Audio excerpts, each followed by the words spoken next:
It's time for this week's episode of Brandon Sports Talk, featuring in-depth interviews from those who are trending in the world of athletics.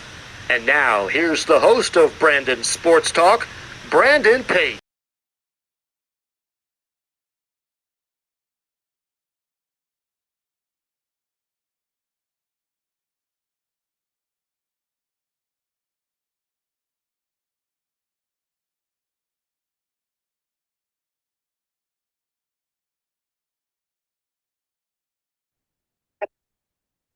Welcome back to Brandon Sports Talk. In today's episode, I have the privilege to interview the LIU Sharks head men's ice hockey coach, Coach Brett Riley. How are you doing today? Awesome. Thank you very much for having me on here. Really appreciate it. Thank you. Can you talk about how you do that? You wanted to get started in coaching in college?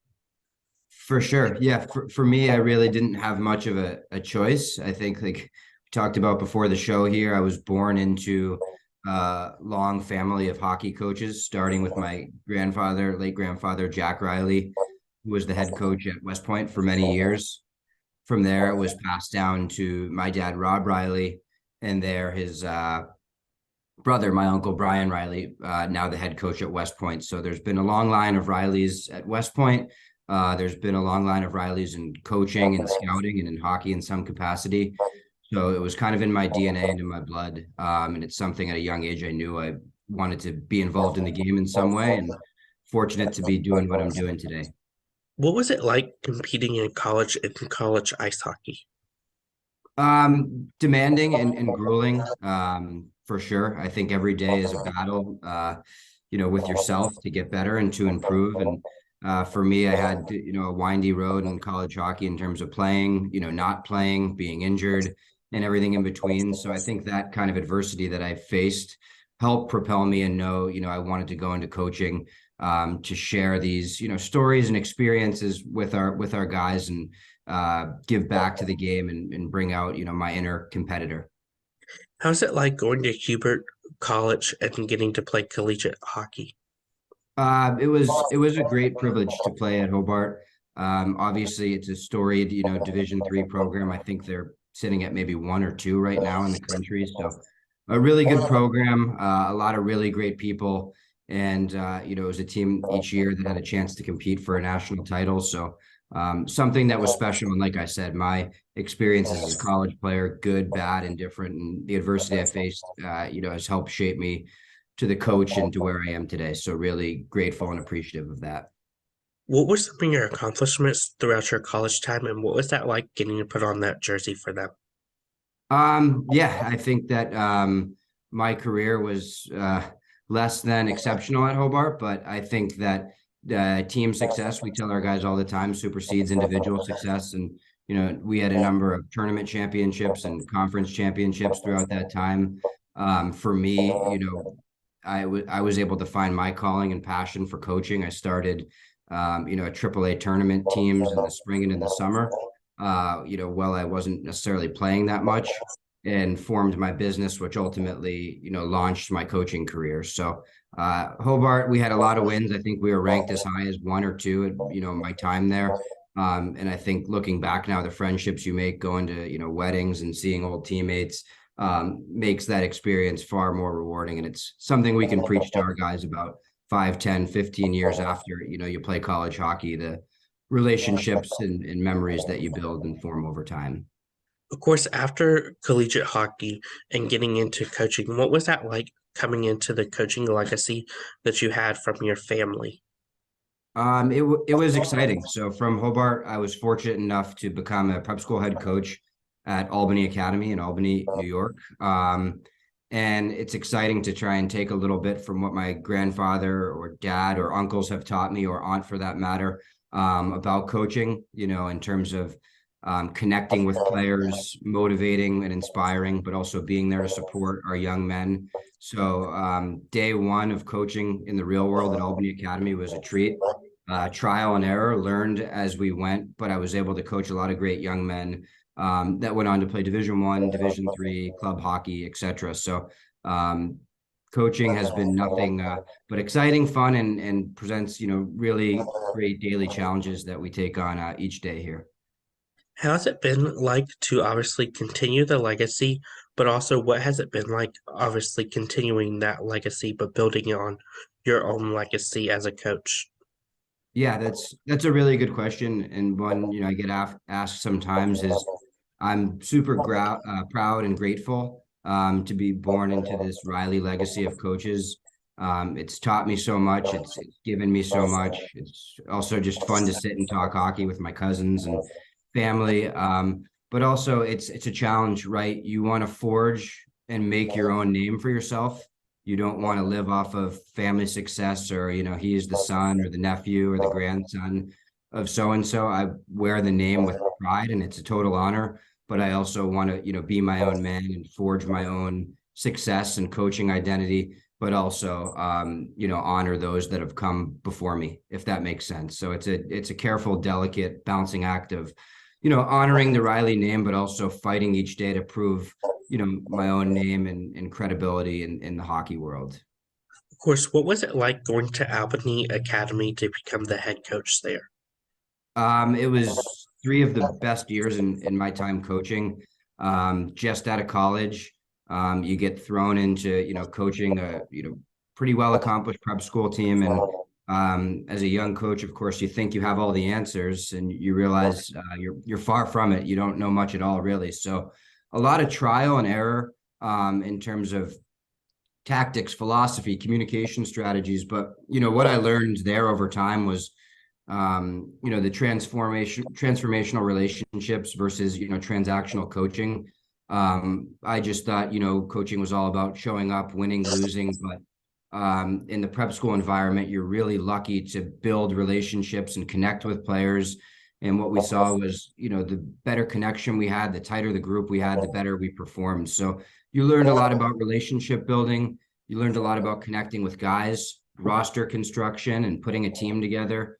In our first year there, I think we were, a 500 prep school program. And in my last year, we were able to compete for a prep school championship, not necessarily because of, coaching, but because of the culture we had in the locker room and the tight-knit group of guys we had. And it was just three really unbelievable years. There's a lot of guys actually from those teams still playing Division I, Division III, or even pro hockey today. So that's super exciting to see these guys, now 22, 23 years old, go on and be successful in whatever they desire.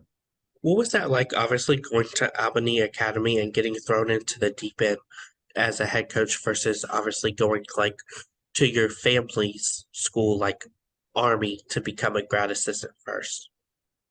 Yeah, I think that it was the best thing that could have happened to me because, at the prep school level, at least at some places, you are literally driving the bus, sharpening the skates, doing the practice plans, grabbing the meals. And it's been like that everywhere. I've been to some extent, but you really learn how to do it all. And in that environment where you see your players from 8 a.m., at morning meeting to, 5 p.m. when they're waiting to get picked up from the bus, you just learn a lot about connecting with guys. You learn a lot about really everything and managing your time and managing their time and putting together great practice plans and working with assistants that are also teaching a science class or in admissions. And the prep school community is tight knit. And I guess, those tests and the challenges you face really let you know if coaching is or isn't for you. And just being able to work with so many great athletes and coaches inspired me to want to do this for a long time. How was your experience like going from being a head coach to then becoming a scout for Charles Charlottetown? Yeah, actually, so that was something I was just able to do while I was coaching, at Albany Academy, was just scouting, as well as, other odd jobs in terms of, coaching summer hockey teams and running my own camps. And so I think, as a young coach, you want to try and wear as many hats as you can. And scouting for the, Quebec Major Junior Hockey League was just another kind of side hustle, so to speak, to get to know the player pool and to learn names and to, I recommend to all young coaches that ask about getting into coaching is to try as many different things as you can. So try scouting, try advising, try running camps, try doing skills, video. So I think that that was just another hopefully feather in my cap of learning about scouting and evaluating and a different path than the NCAA, and was a really kind of fun, undertaking for a few years. What were some of your challenges that you faced when going to Wikes to become the first ever coach and starting up that program for the men's ice hockey? Great. Yeah, I mean, there was a lot of them. So you show up at a beautiful campus in Wilkes-Barre, Pennsylvania, and it's just you and your computer. And, the Toyota Sportsplex had been named our rink. And then the onus is on you to go find 30 young men that want to build something sight unseen with, no credibility other than my name and, the hope to build something. Right. And so, it was just daily challenges, right? Because you're not a known commodity. So convincing guys to want to build something, convincing guys to want to come play for you, to take a chance on a school that never had hockey. But again, it was a great way for me to learn more about myself, learn how to recruit. You spend one full year on the road trying to put together a team, as well as, assembling logistics and scheduling and equipment. But you learn how to really grind. You learn how to be in the rinks. You watch so much hockey that you learn different strategies or different practice structures. And then you learn the intensity of recruiting. When you try and bring in 30 guys, you have to roll up your sleeves a little bit and fight to get the best ones there, but not just the best players. You want the best kids that want to build something, because the culture is so raw and new, right? That we really were on a mission to get the best human beings possible. And we thought we did a pretty good job of that. In our first year, we were, with 1 or 2 games left, we were competing for the, league title outright after being picked for last. So it was really an exciting undertaking, unbelievable kids in that locker room. I was fortunate to have a great assistant coach too, who's actually the head coach there now, Tyler Hines. So that year was just a blast. And, we kind of thought we were playing with house money. No one expected us to be any good. And there we were, in the national rankings our first year. So it was really fun. Great group, a great culture has been laid since I left. Last year they were, in the top 10 throughout the year. So it's been exciting to watch that program build under Tyler Hines here. Of course, while at Wikes, did you ever get advice from your family as they were once started their own program from scratch?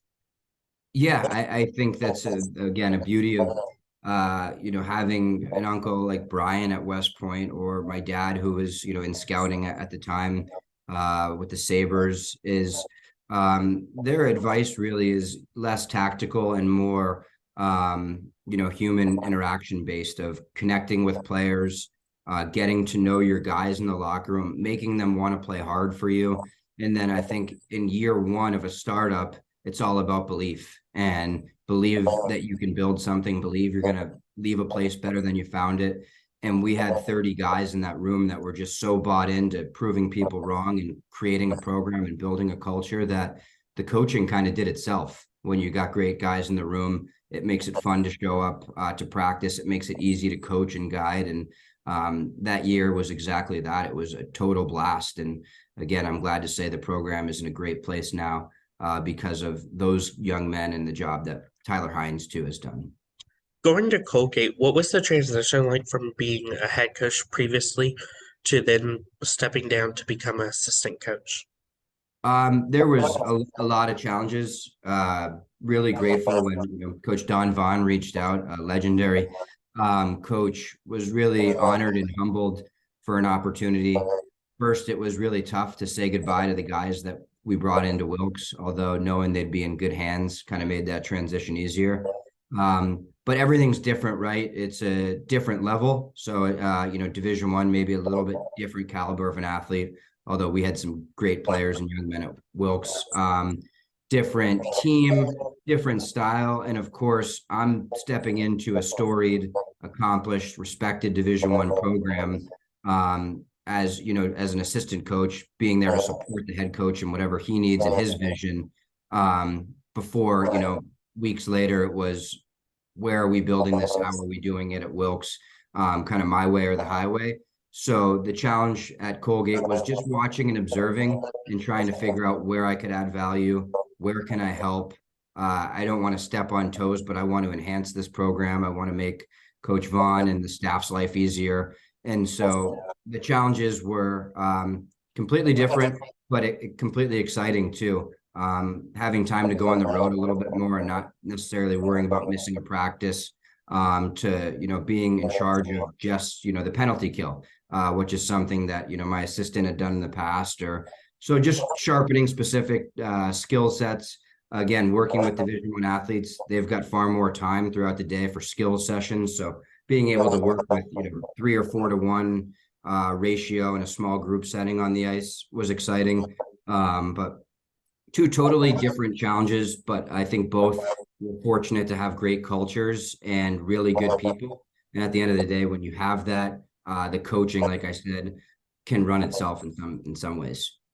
Of course, during your time as assistant coach at Colgate, what were some of your accomplishments? Yeah, I think the team saw great gains in that year. The penalty kill that I was proud to work with. I think we went from 60th of 61 to 29 or 30th. So we made great gains in terms of PK, which in turn gave us a chance to win on a lot more nights. The team went from the bottom, of the ECAC to kind of that middle pack, and we were able to win on home ice versus Brown, a playoff series for the first time in a while. And then at that point, the season was actually wiped out due to COVID. So we felt we were picking up steam at the right time. And, that's the rest is kind of how it goes, as we know. So we were also able to, solidify a lot of really high-end recruits that are there now impacting the program.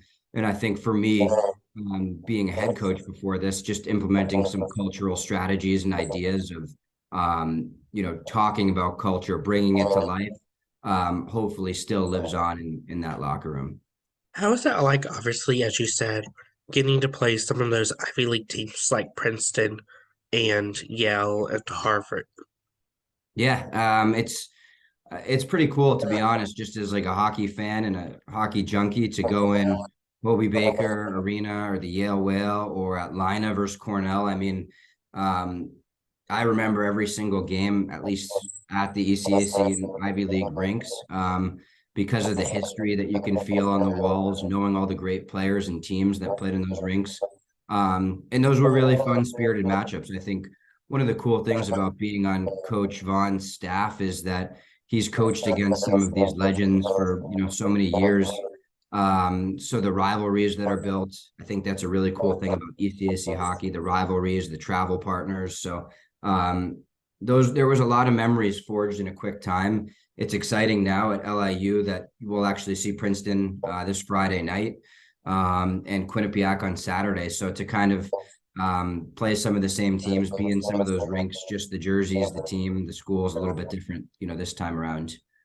While at Colgate as assistant coach, did you ever coach against your uncle at Army? We did not that year. It's kind of cool though, because the college hockey community is so tight knit. So just kind of following their scores, he following ours, and just seeing progress and trying to share tips or secrets along the way.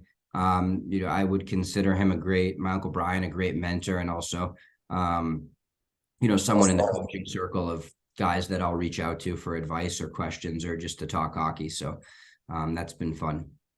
What was the feeling like leaving Colgate to take over as head coach at LIU? I would say bittersweet. I think it's never easy to leave a place in coaching, and someone told me that the timing's never going to be perfect or easy for that matter. And you get so excited about the next group of guys and what you've built and recruits coming in, but to be a Division I head coach has been a dream come true for me. To build a program from scratch, is even that much more exciting. For all the people that challenge it or doubt it, that's what kind of fuels my fire. So the undertaking of building a program during the pandemic was something that really intrigued and excited me. And then, a really great added bonus, my wife working down here in New York City. So to have a college hockey team in her backyard and bring us together after all those years of kind of distance dating and relationship makes it even that much better. So it was an opportunity I couldn't turn down or shy away from. And it's been an incredible undertaking of building a team during a pandemic, a schedule, a roster, a staff, a culture, introducing guys to the school. But it's been a total reward every single day here. What was it feeling like when you got announced to become the next head coach and start the program from scratch? Um, I tell people all the time, I think you experience every emotion and feeling under the sun. I think it was, oh my gosh, what do I do now? We've got, 100 days and we don't have jerseys, pucks, a locker room, a staff or players. So I better get on my phone and start working. And of course, that was during the pandemic. So the height of it, really. So we couldn't go anywhere. And it was just, take your cell phone and start calling, young men that you saw throughout the year and trying to build the best culture possible. It was overwhelming. It was daunting. I think the whole state of the world was kind of in disarray. So I don't know if I, benefited from that or if it went against me, but it was just pick up your phone, start calling, get games, get gear, get jerseys, and find some guys that want to build this thing the right way and go to work. And so I joked with a lot of family and friends that the phone hadn't stopped ringing, when that moment and announcement came. And, 100 days later, it was still ringing. I think we picked our jerseys right up before puck drop of our first game at Holy Cross. And, we had cancellations, reschedules. We had 10 different schedule models. But it taught me a lot. It strengthened the program, and it's been, it's what I signed up to do, is a lot of heavy lifting and a lot of building. And that's what we're still doing today. And that's what, makes it fun and makes coaching fun for me. How's it been like, obviously, recruiting that first class as a new head coach? Yeah, I mean, at that point, there was a lot of pressure, right? Just because the clock is ticking and you see so many kids recruiting throughout the year, and you don't want to mess it up, but you also have to just get bodies in a timely fashion of players that you like or from people that you trust. And so we went out and recruited aggressively. We had kids come, we had kids back out, we had kids, enroll 2 days before school started. So it never really ended. And it's been really exciting to kind of get that first wave in. I believe we have 7 that are still here from our first class. So that's been super exciting to see these guys from year 1 to year 3 watch this program look, feel, and be a little bit better each day. And it's just been, I think every day has been a roller coaster, but that's what keeps it fun and exciting, for sure. What does a typical game day look like for you for LIU? Good question. So I think in our 3-year tenure so far, we've played 80% of our games on the road. So these guys, what it typically looks like is a bus or a flight somewhere, and then settling in a practice at the opposition's rink, stay at a hotel, wake up, pre-game skate. For instance, we'll go to Princeton and play this Friday night. We'll leave tomorrow, Thursday, after practice, pre-game meal at the hotel, maybe a meeting or two to kind of dial the group in, go to bed, wake up, have a good breakfast, head over to the rink where we have kind of an optional skate. Guys can jump on the ice if they want to, or just stretch and kind of be at the rink, visualize, or get into whatever routine is going to prepare them for that night. We'll have a meeting or two at the rink, and then we just kind of let the guys prepare for the game when we go back to the hotel. So, and we'll show up for a 7 o'clock game around 5 p.m. and let the guys get ready. But game days is about the players, not really the coaches. So I just try and stay out of the way and maybe guide and steer and, hand over to, our assistant coaches, Will Mesa and Rob Riley, in terms of meeting or talking to guys. But I try and stay out of the way and let them get in their rhythm and routine. And again, one of the exciting things about being an independent program is, like I said, we'll see Princeton on Friday. We'll host #1 Quinnipiac on Saturday. And then we'll see everyone from Ohio State to, Omaha in between. So the schedule's been extremely challenging. It's been fun, it's been rewarding, and it's made our program a lot better. Of course, what has that been like, obviously, as a head coach, scheduling those high competitive teams like Yale, Princeton, Quinnipiac? I mean, it's an honor to play these teams. I grew up um, at West Point when it was the Quinnipiac Braves, and they played out of a public rink. And so to see what Quinnipiac's become, to know that Yale's been a part of, a national championship, to be on the ice with Ohio State, which was kind of our signature big win this year. It's exciting. Like the college hockey fan in you pinches yourself a little bit, but now at this point, with all of the strong games and teams we played, we just show up. We respect them. We respect everyone for that matter. And we know we have a chance to win. And so we're at the point now as a program where we're not really starstruck or, phased by ranking or league or where we are. We just want to play and we want to compete.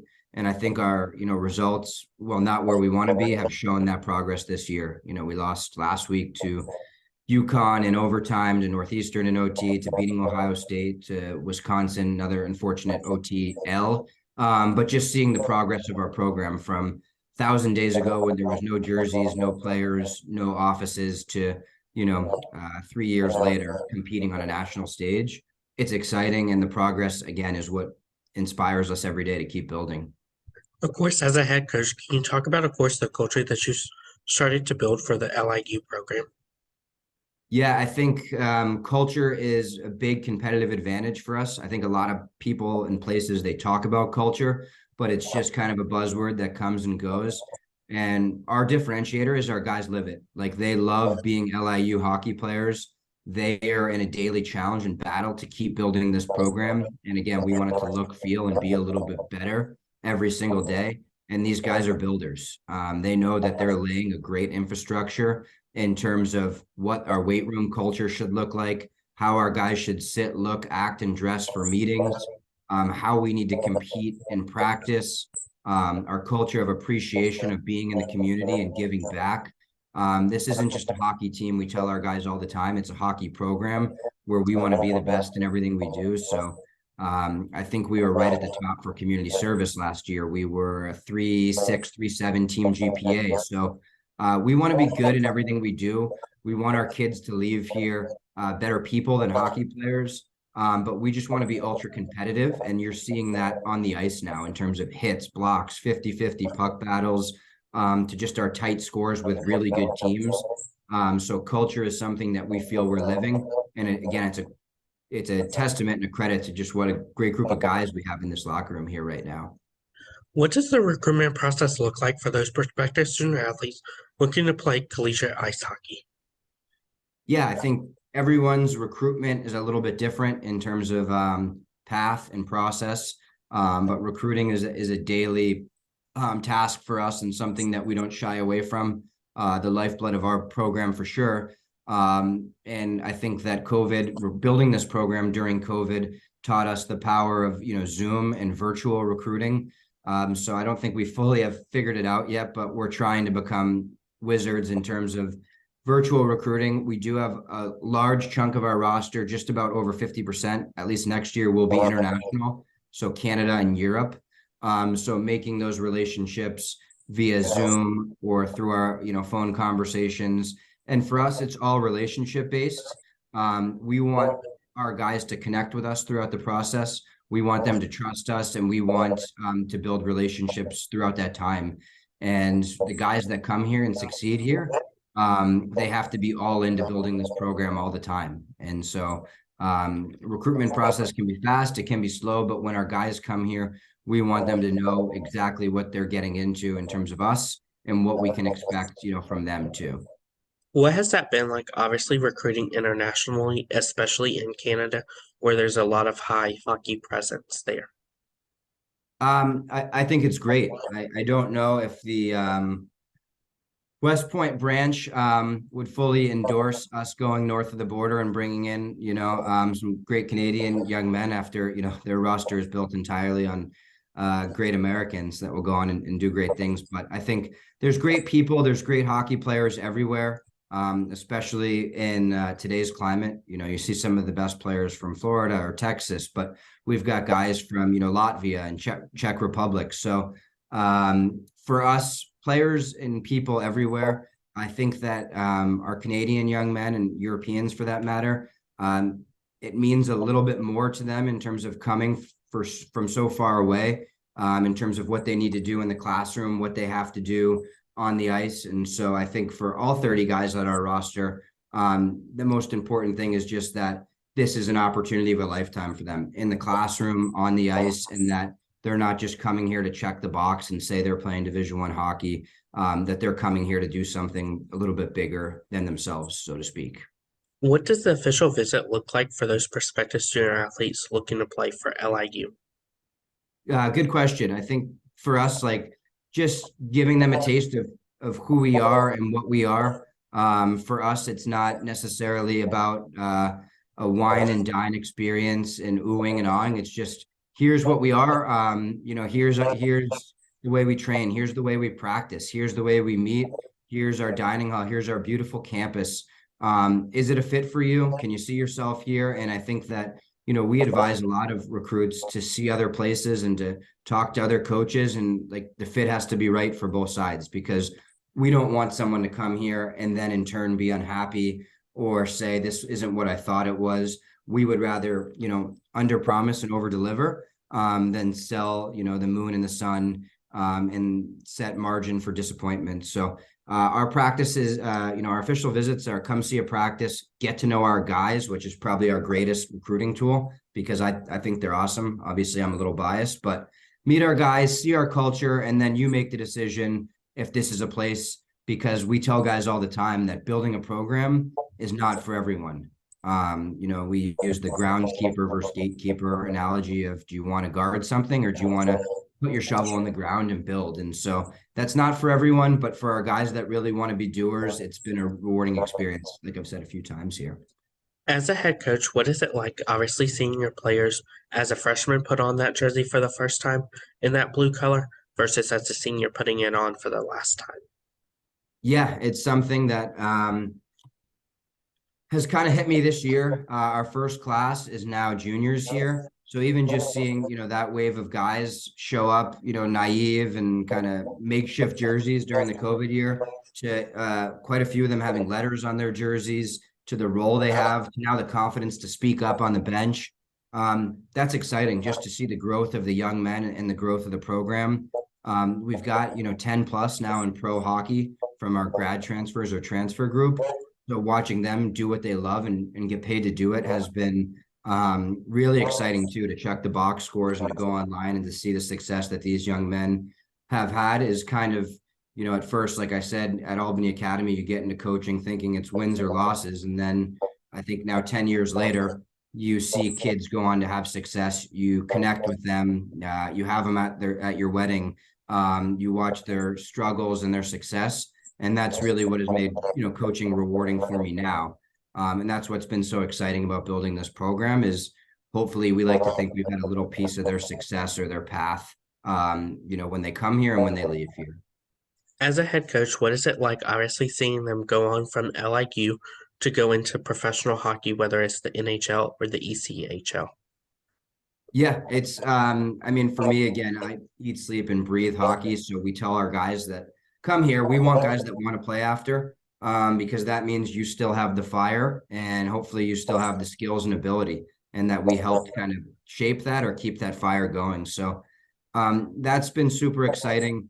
We had, Garrett Metcalf, our first year goalie. He's played in the American Hockey League. Billy Jerry, our captain last year, was at the New Jersey Devils prospects camp this summer, as well as Tyler Welsh, a grad transfer from Yale, is over in Europe doing great things, as well as, countless other guys, our captain Zach Bross, Derek Osick, Carson Musser, Max Ballinson, and I could go on and on. So it's been super exciting just to see that guys have come here in a short period of time and see the fruits of their labor and see this opportunity come to fruition. and, get to do what they love for a living. So it just gives us another, box score or game to check or, player to now be a fan of and root for. So it's exciting. And I think at one point this year, we had 3 of our guys all in Worcester together. So to see them back together was pretty cool for us too in the ECHL. What are some of your future plans for your program moving forward?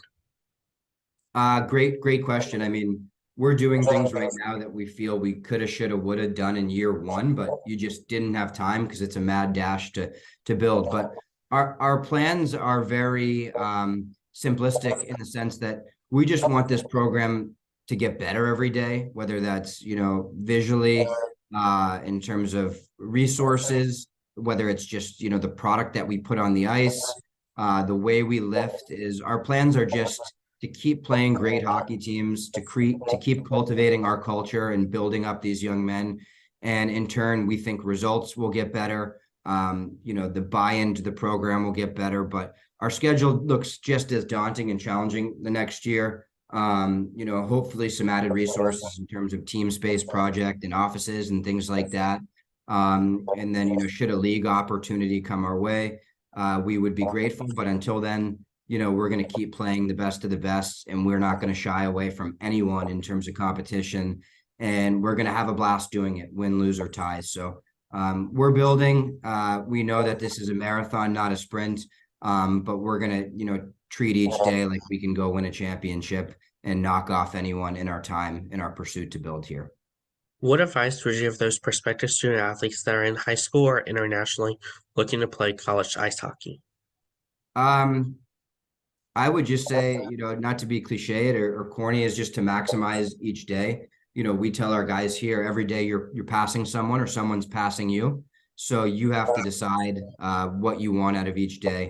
And you have to try and pass your peers, whether it's through video, skill sessions, team practices, lifting.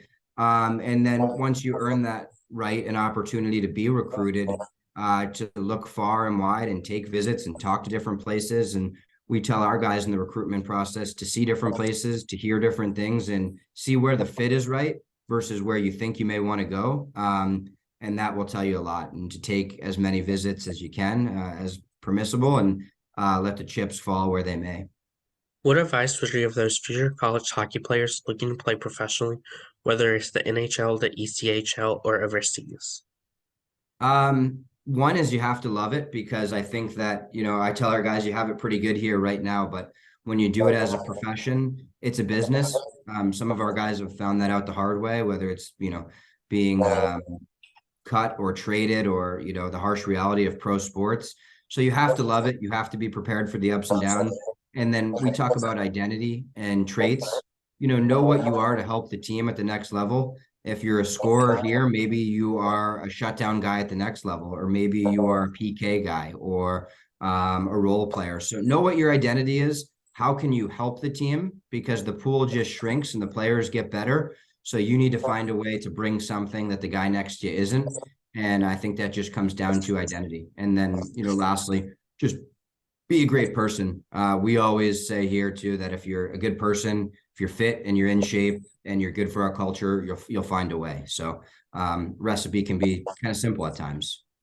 What advice would you give those college hockey players looking to play nationally, whether it's USA or Canada, and go to the Olympics? Good question. Is you have to, again, be a great person. You have to be really good at what you do. So continue to build your skills and get to the top of your class. And then also, I think if you're going to, represent a country, you have to be a great ambassador to wear that sweater with pride. So you've got to be a great person in that pursuit as well. What advice would you give those college coaches that are looking to get into becoming a coach as an assistant or even as a head coach?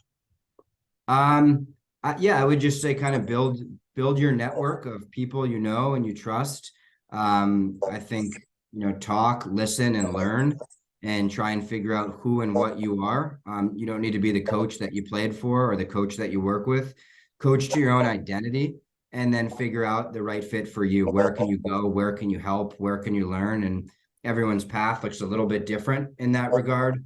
But figure out where you can help and add value, and for me, I thought it was building something, and that's kind of my greatest pleasure and joy is being a pioneer. And so figuring out what your niche or path looks like, and then going and grabbing the bull by the horns. What advice would you give those head coaches such as yourself that is looking to build their own program and build their own program? Work. I think when building a program, you really can't take an hour or a minute off. You have to do everything. There's things that you probably don't even think of that you have to do because nothing's been done before. So you need to have a 24-hour work ethic. One of our mantras here at LIU is 24/7, 365, meaning you're all LIU all the time, because we're bridging a gap between where we are today and where these storied programs are. And time is one of our differentiators and competitive advantages. So for a coach that wants to build a program, it's not as easy as you may think, but on the contrary, the reward is that much greater because of the time, effort, and energy you put in. And then surround yourself with great people. If you're going to build something, the culture comes first, and that can either set you back or propel you.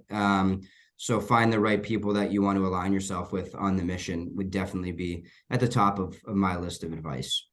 That's great advice. Where can my listeners find you at on social media along with the LIU program at?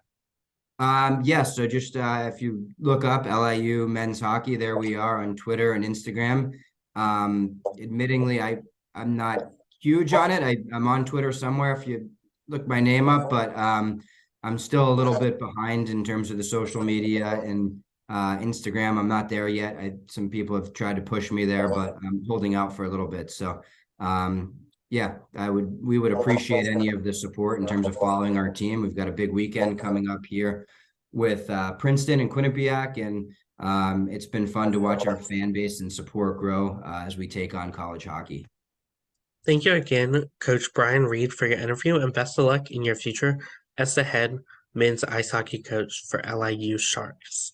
Awesome. Thank you so much, and have a great day here, all right? Thank you. You can find Brandon Sports Talk on Facebook at Brandon Sports Talk, Instagram at Brandon Sports Talk, Twitter at Talk_Brandon, and you can find me on YouTube at Brandon Sports Talk. Don't forget to like, comment, and subscribe. Thank you again, Coach Brett Reed, for your interview, and best of luck in your future. Thanks, Brandon. You've been watching Brandon Sports Talk. Please feel free to like, share, and subscribe to Brandon Sports Talk on social media and on YouTube.